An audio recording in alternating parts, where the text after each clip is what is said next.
Kita maksimal sampai jam 10 saja ya. Kita jawab dulu ini supaya kita maksimal, insya Allah bisa kita bahas. Besok kan masih ada satu sesi lagi ya.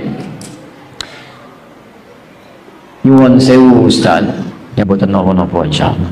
Tapi kalau lebih bagus daripada nyuwun sewu mendingan assalamualaikum ya. Assalamualaikum, waalaikumsalam warahmatullahi wabarakatuh. Dalam sebuah cuplikan kajian Ustaz sampaikan ada setan yang namanya dasi. Apakah ini pernah dikatakan Nabi atau para sahabatnya? Tapi teman-teman sekalian, ada 9 jenis setan. 9 jenis setan yang diidentifikasi dari ayat-ayat Al-Quran, keterangan-keterangan Nabi. Ada yang langsung disebutkan oleh Nabi SAW, ada yang diturunkan penamaannya dari para sahabat, kemudian diteruskan oleh para ulama kepada kita. Ada 9 jenis setan. Saya berikan tadi, Anda sebutkan dasi misalnya. Tapi isyaratnya kan ada di Quran surah kedua Al-Baqarah ayat 102. Posisi paling kiri dari atas sampai ke tengah. Lihat pertengahan ayatnya. Ini bicara tentang sihir. Sihir berasal dari setan. Ketika menyebut setan ada tugasnya memecah belah kehidupan rumah tangga. Setan rumah disebut dan dinamai dengan dasi. Wattaba'u ma tatlu syayatinu ala mulki Sulaiman wa ma kafara Sulaiman walakinna syayatina kafaru. Setan yang kafir, bukan Sulaiman alaihi salam. Yu'allimuna an-nasa as-sihra wa ma unzila 'ala al-malakaini bi Babil Harut wa Marut wa ma yu'allimani min ahadin hatta yaqula innama nahnu fitnatun fala takfur fa yata'allamuna minhuma ma yafarriquna bihi bainal mar'i wa zawji. Ada yang dipelajari dari setan-setan yang memecah belah kehidupan rumah tangga. Setan rumah memecah belah kehidupan rumah tangga. Tambahannya masuk ke ruangan kosong, membuat orang gelisah. Tambahannya masuk ke makanan dan minuman, mengambil jatah dari itu. Namanya disebut dengan dasi. Satu. Ada walhan. Setan menggoda orang wudu membuat was-was. Pernah antum merasakan ketika sudah wudu, kayaknya wudu enggak, batal enggak, wudu enggak, pernah begitu? Itu walhan. Ada khanzab, setan penggoda orang sholat. Diambil dalam hadis 666. Khanzab namanya. Hati-hati. Jika Anda sudah mulai bertakbir, hati-hati kata Nabi, begitu Anda mulai bertakbir, fayaqulu udhkur kada, Allahu Akbar. Setan goda, ingat ini ya, ingat itu ya. Sebelum Anda takbir, Anda nggak biasa aja, Anda normal aja, bisa fokus. Bismillah, fokus. Tapi begitu takbir Allahu Akbar, yang tidak ingin Anda ingat, seketika bisa diingat. Tidak percaya silakan. Nanti malam bangun tahajud, begitu mau tahajud normal biasa, siap-siap sholat. Tapi begitu Anda takbir Allahu Akbar, yang tidak Anda ingat, bisa Anda ingat seketika.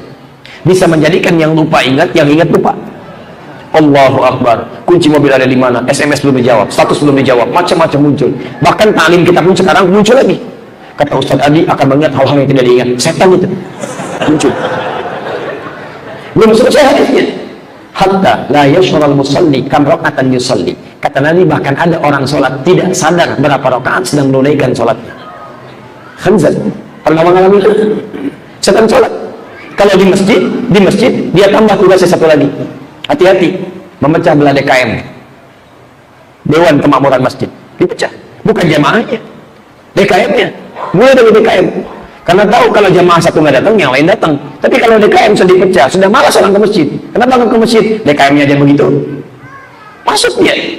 Makanya nanti ada fikih masjid. Kalau masjid sudah jadi dibangun, yang dipelajari bukan bikin program, yang dipelajari fikih masjid. Saya berikan satu gambaran contoh. Mohon izin ya, mohon maaf. Sebelum jadi masjid bentuknya tunggal. Man bana masjidan fil ardi. Siapa yang bangun satu masjid di bumi, bentuknya nakirah, umum. Mau masjidnya mewah, sederhana, kayu, batu, keramik, marmer, umum, bebas. Banallahu lahu baitan fil jannah. Maka Allah akan balas dengan kadar keikhlasannya dibangunkan satu rumah di surga.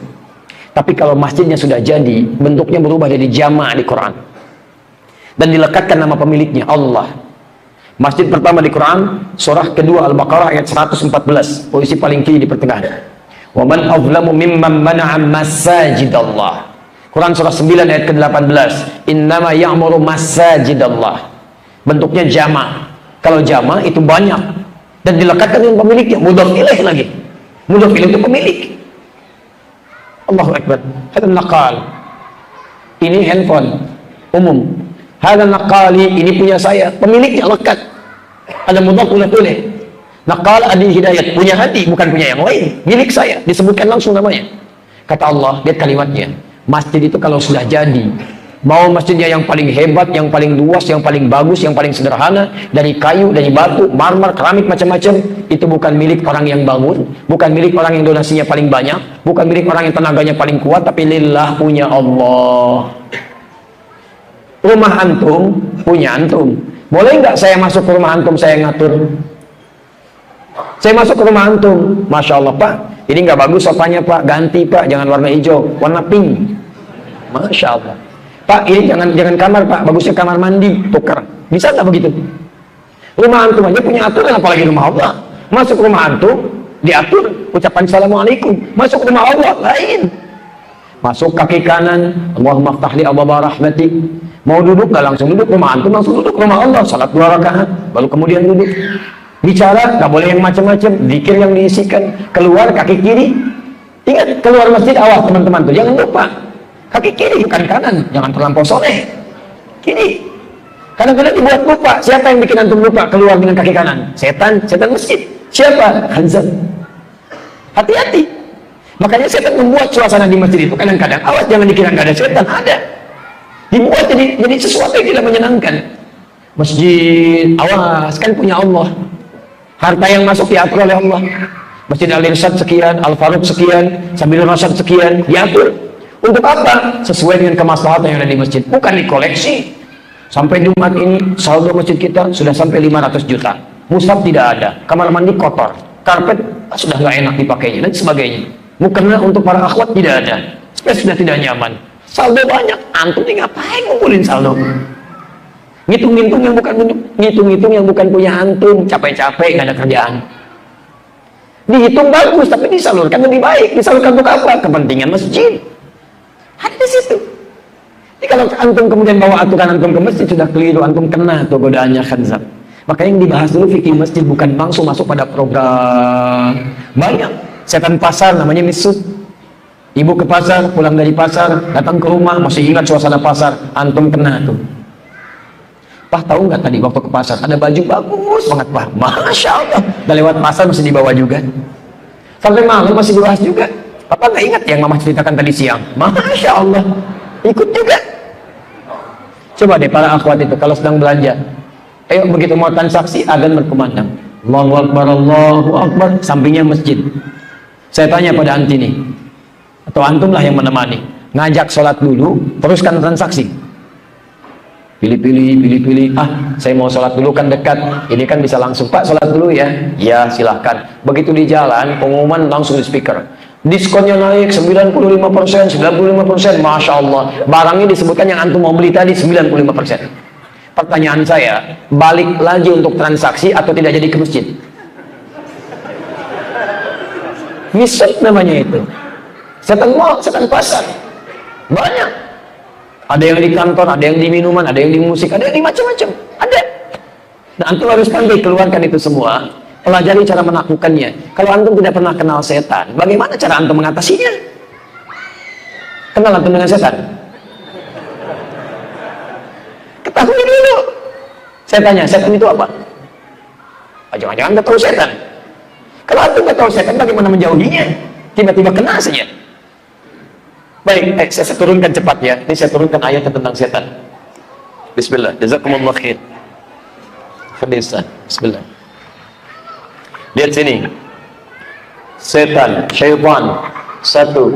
Kalimat setan pertama di Quran surah kedua ayat 36. Baik, asal dari setan itu Quran surah ke-18 ayat ke-50 paling kanan di pertengahan.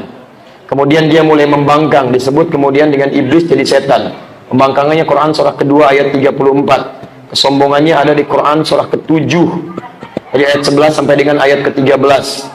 Sampai kemudian dia berjanji untuk menggoda anak cucu Adam, diantaranya di Quran surah ke-4 sampai ayat ke-119 dari ayat 116-nya. Kemudian ditegaskan kembali di Al-Hijr. Kalau ingin ketahanannya disebutkan di Quran surah ke-15, bentengnya di ayat ke-40-nya. Ini jangan dikira ada yang nampak, ada yang tidak nampak. Quran paling favorit surah ke-114. Surat apa? 114 ayat yang terakhir, minal jinnati wan nas. Baik, lihat sini teman-teman sekalian, Siapa itu setan? Kalimat setan pertama disebutkan di Quran surah kedua ayat 36. Fokus. Posisi paling kiri di pertengahan. Fa'azallahuma syaitanu anha fa'akhrajahuma mimma kana fi. Maka setan mulai menggelincirkan Adam dan istrinya dari kenikmatan-kenikmatan surga. Awas, hati-hati. Kemudian keduanya keluar dari surga. Ini bahasa Quran itu indah sekali. Kalau tergelincir itu, antum jatuh apa naik? Oh, jangan katakan Allahu a'lam, tergelincir pasti jatuh, nggak ada tergelincir naik. Kenapa kamu naik? Tergelincir? Nggak ada. Tergelincir itu pasti terjatuh. Kenapa terjatuh? Tergelincir. Kalau jatuh itu ke atas, ke bawah?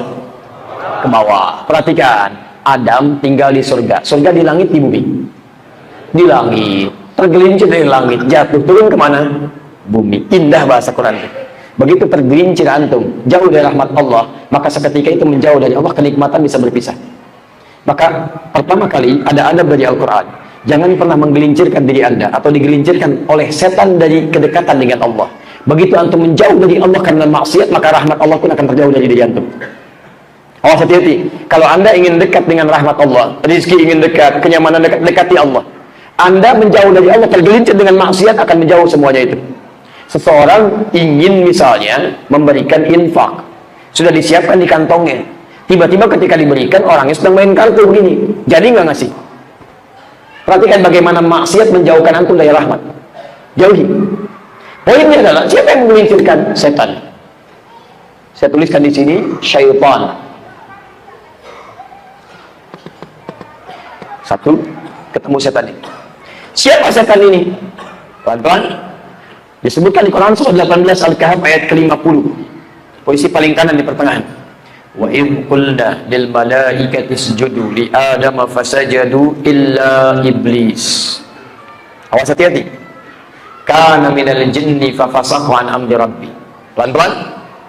Ketika disebutkan di Quran surat ini, fokus. Wa idh qulna lil malaikati isjudu li Adam fasajadu illa iblis. Ketika kami firmankan pada para malaikat untuk sujud hormat kepada Adam, semuanya hormat kecuali iblis. Disebutkan iblis. Dari mana asal setan itu adalah iblis? Lihat sini. Fokus. Teruskan. Quran surah kedua ayat 34. Sebelum dia menggoda Adam, dia pun disebut pula dengan iblis. Iblis. Perhatikan. Ayatnya sama dibukanya. Quran surah kedua ayat 34. Sama. Paling kiri di pertengahan, agak sedikit ke atas. Wa idh qulna lil malaikati isjudu li Adam fasajadu illa iblis. Iblis aba wastakbara wa kana minal kafirin. Iblis.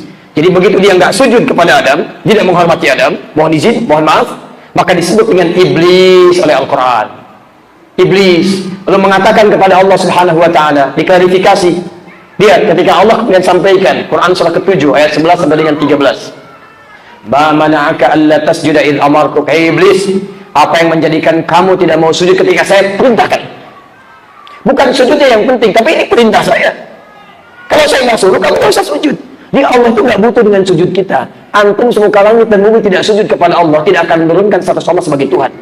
Cuma karena Allah perintahkan, kita mesti patuh. Kata Allah, bukan karena adanya, ini perintah saya. Kamu nggak patuh dengan saya. Apa jawab iblis? Ana khairun minhu. Khalaqtani min narin wa khalaqtahu min tin. Saya lebih hebat dibandingkan dia. Kau ciptakan saya dari api, dia dari tanah. Tidak level yang lebih tinggi kemudian sujud kepada yang lebih rendah. Diusir. Ketika diusir, dia minta kepada Allah, ya Allah, tolong beri saya kesempatan untuk membuktikan kehebatan saya. Saya mau goda Adam. Saya mau goda Adam. Ingin saya tunjukkan bahwa saya lebih hebat dibandingkan dengan Adam. Padahal sifat Allah menjadikan hambanya yang bermaksiat bisa diampuni kalau tobat. Cuman kesombongan menutup pintu hidayah. Hati-hati. Makanya antum jangan coba-coba sombong. Kalau pengen sombong, antum keduluan. Iblis lebih duluan dibanding antum. Nanti kita tunjukkan nanti. Awas, hati-hati. Dan yang paling parahnya adalah dia minta kepada Allah untuk membuktikan kesombongannya. Saya mau goda Adam. Maka Adam diperintahkan ke surga. Quran surah kedua ayat 35. Wa qulna ya Adam uskun anta wa zawjukal jannah. Adam, istrimu pergi tinggali surga sementara untukmu. Al jannah pakai alif lam. Bentuknya tunggal. Itu dipersiapkan untuk Adam. Surga kita nanti alif lamnya dibuang dan bentuknya jamak. Kalaupun tunggal nggak ada alif lamnya, menunjukkan belum pernah disentuh oleh siapapun. Surga kita beda, bukan dengan surga yang dulu. Quran surah kedua ayat 25. Wa basyiril ladzina amanu wa 'amilus solihati anna lahum jannatin, nggak ada alif lamnya. Wasari'u ila magfiratin min rabbikum wa jannatin, nggak ada alif lamnya. Quran surah ketiga 133. Kembali lagi, begitu kemudian iblis ingin buktikan saya lebih unggul dibandingkan Adam, boleh dia menggoda, maka saat menggoda dirubah namanya dari iblis jadi setan. Fa'azallahuma syaitan. Di sini kita temukan iblis ada kaitan dengan setan. Iblis asalnya dari mana? Turunkan tadi Quran surah ke-18, ke-18 ayat 50. Wa in qulna lil malaikati isjudu li adama fasajadu illa iblis. Siapa iblis? Kana minal jinni fa fasaqa an amri rabbi. Jin, dari kalangan jin yang fasak, yang menyimpang. Lawan dari fasik, taat. Begitu menyimpang disebut fasak perbuatannya. Makhluk yang disebut dengan fasik, jin yang menyimpang, jin fasik. Sekarang ketemu persamaannya. Saya turunkan, kalau sudah kelihatan begini, saya turunkan urutan-urutannya. Berarti sebelum menemukan setan kita urutkan, ada jin. Jinnya menyimpang, fasik. Lawan dari fasik adalah taat, ta'ah. Awas hati-hati. Ketika dia menyimpang dari ketentuan Allah, disebut fasik. Maka berubah kemudian jadi iblis namanya, iblis. Sampai sini dulu. Paham? Perhatikan, kalau sudah paham, lihat sini. Jin ini disebut fasik. Menyimpang dari ketaatan kepada Allah. Kenapa? Diperintah sujud, dia tidak mau. Dan sombong dia. Enggan, abah, wastakbar, sombong. Paham itu sini? Sekarang dia disebut fasak. Fafasaqa an amri rabbi. Makhluknya fasik. Quran surah 18 ayat 50. Lawan dari fasik itu taat. Jadi artinya sebelum jin ini menyimpang, dia taat. Paham di sini? Jadi sebelum dia menyimpang, dia apa? Taat. Saya mau tanya pada antum, kalau akhirat dengan dunia bedanya berapa tahun? Sehari di akhirat berapa tahun di dunia? Tahu dari mana? Nggak usah ngarang. Mengarang cuma ada di pelajaran bahasa Indonesia. Kalau tidak tahu katakan. Sehari di dunia sama dengan berapa tahun dia? Sehari di akhirat berapa tahun di dunia? Allahu a'lam. Wallahu a'lam, Allah yang tahu. Tanyakan pada Allah. Quran surah 32 ayat yang kelima. Fi yaumin kana miqdaru alf sanatin mimma ta'udun. Seharinya 1000 tahun. Seharinya akhirat 1000 tahun dunia. Jadi kalau iblis ini asalnya jin pernah taat, sehari aja ibadah di alam akhirat, sehari artinya ketaatannya sama dengan 1000 tahun dunia. Sehari. Tapi ketika dia sombong, keluar dari ketentuan Allah, hidayah tertutup bagi dirinya, dia nggak mau ambil, sombong dia, maka yang 1000 tahun tidak ada nilainya. Terusir dari surga, dilaknat oleh Allah, diancam dengan neraka, abadi di dalamnya. Padahal kalau cuma sehari aja ibadah 1000 tahun. Antum, siapa yang hidup 1000 tahun? 100 tahun aja belum tentu mencapai itu. Terus pengen ikutan sombong. Antum nggak salah. Iblis saja kalau cuma 1000 tahun, hancur semua. Antum pengen ikutan, ketinggalan antum. Dan keterlaluan kalau pengen ikutan. Siapa sih? Makanya sejak peristiwa itu diharamkan oleh Allah kesombongan. Kesombongan itu keagungan, itu jubahku. Siapa yang sengaja ingin mengenakannya tidak akan pernah mencium bau surga. Hati-hati. Kaya, jangan sombong. Hati-hati. Kedudukan, jangan sombong. Ustaz, jangan sombong. Alim, jangan sombong dengan ilmunya. Tidak usah sombong. Karena ada yang lebih sombong daripada itu. Iblis. Dan iblis itu jenius. Pintar. Jenius. Lihat kesombongannya mengatakan dengan analoginya. Saya dari api, dia dari tanah. Nggak level orang lebih tinggi. Harus hormat kepada yang lebih rendah. Sombong dia. Makanya orang Yunani menyebutnya dengan diabolis, iblis. Jenius yang kebelingar. Iblis. Kenapa disebut dengan iblis? Ingat dari kata balasa. Kalau antum belajar istiqaq, ya nanti bisa buka bukunya Ibnu Jinni. Ibnu Jinni namanya Al-Khasais. Al-Khasais, 4 jilid. Jadi di situ ada teori setiap kalimat dari akar kata. Kalau ditukar-tukar hurufnya, itu salah satunya punya kesesuaian, punya kesamaan akar kata makna, walaupun ujungnya nanti bisa berbeda, tapi punya kesamaan. Misal, ini kalau kita tukar nih, ada labisa, ada balasa.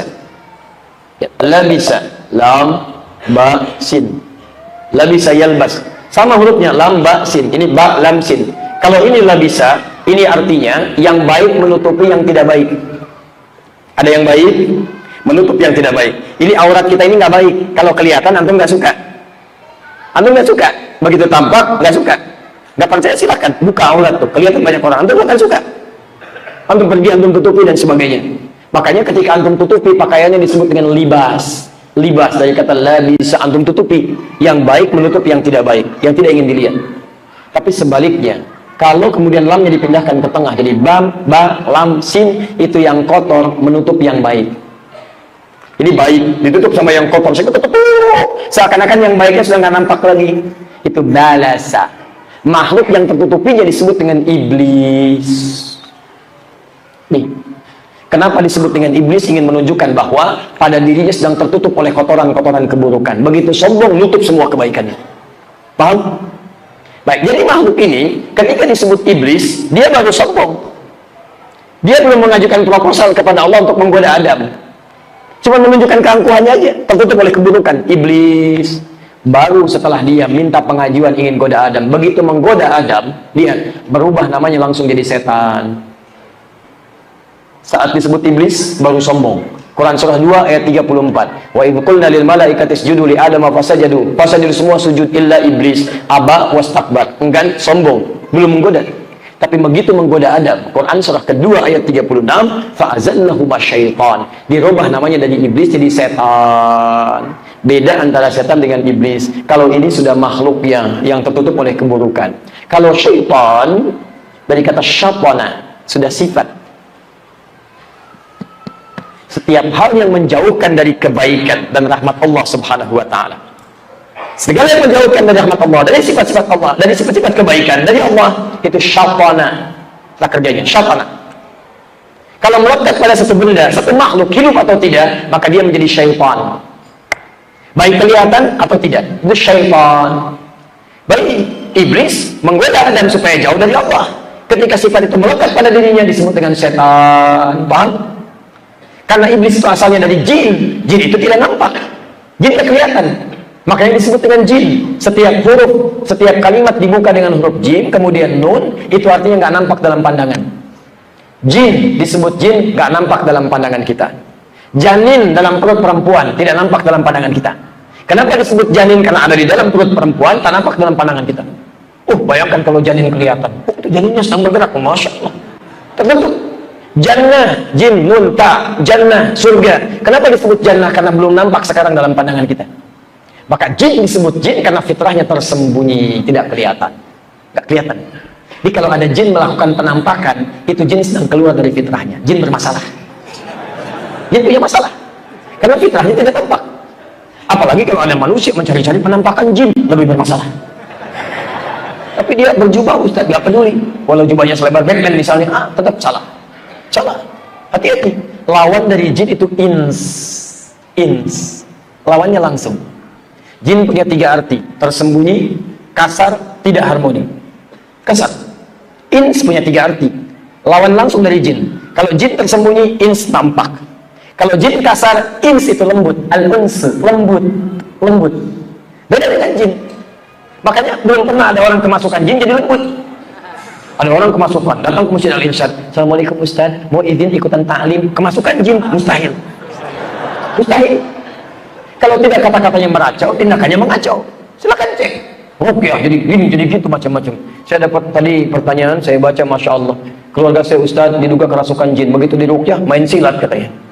Masya Allah. Kalian bisa bayangkan, manusia tidak lembut, ins. Makanya disebut lembut, ins. Ada pernah orang baru dilahirkan langsung mencela? Nggak ada. Begitu lahir langsung mencela. Bapak kenapa mau melahirkan saya? Nggak ada. Nangis lembut, saking lembutnya, Masya Allah. Walaupun lahir dari rahim perempuan yang lain, kita sayangi, kita belai, halus, kita ciumi, karena lembut. Makanya konvensi dunia dalam peperangan itu tidak pernah melukai anak-anak. Karena itu kalau ada tembak anak-anak, bunuh anak-anak, itu orang lebih daripada jin perilakunya. Itu cek tuh yang kemarin, tembak anak, bunuh anak, bom anak dan sebagainya, itu lebih daripada jin itu. Sudah keluar dari nilai kemanusiaannya. Ins, harmoni. Makanya dilarang kita berkata kasar. La yaskhar qaumun min qaum ya ayyuhalladzina amanu la yaskhar qaumun min qaum, enggak boleh saling cela. La yaghtab ba'dukum ba'dhan, enggak boleh saling bergibah. Hati-hati. Kenapa? Karena kita itu makhluk lembut, makhluk halus. Yang halus itu kita, bukan jin. Antum makhluk halus. Makhluk halus antum itu. Lembut. Jadi kalau orang berkata kasar, mencela dan sebagainya, caci maki, pasti ada yang salah. Karena kita itu halus. Harmoni, tidak berpecah. Kalau ribut macam-macam pasti ada yang salah. Makanya di Quran kalimat jin seringkali disandingkan dengan ins sebagai perbedaan tampak di antara keduanya. 18 kali disebutkan dalam Al-Quran. Ya ma'syaral jinni wal wa ma khalaqtul jinna wal ins. Dan kalau dijamakkan pun jamaknya ins muncul. Jin dijamakkan di jinnah.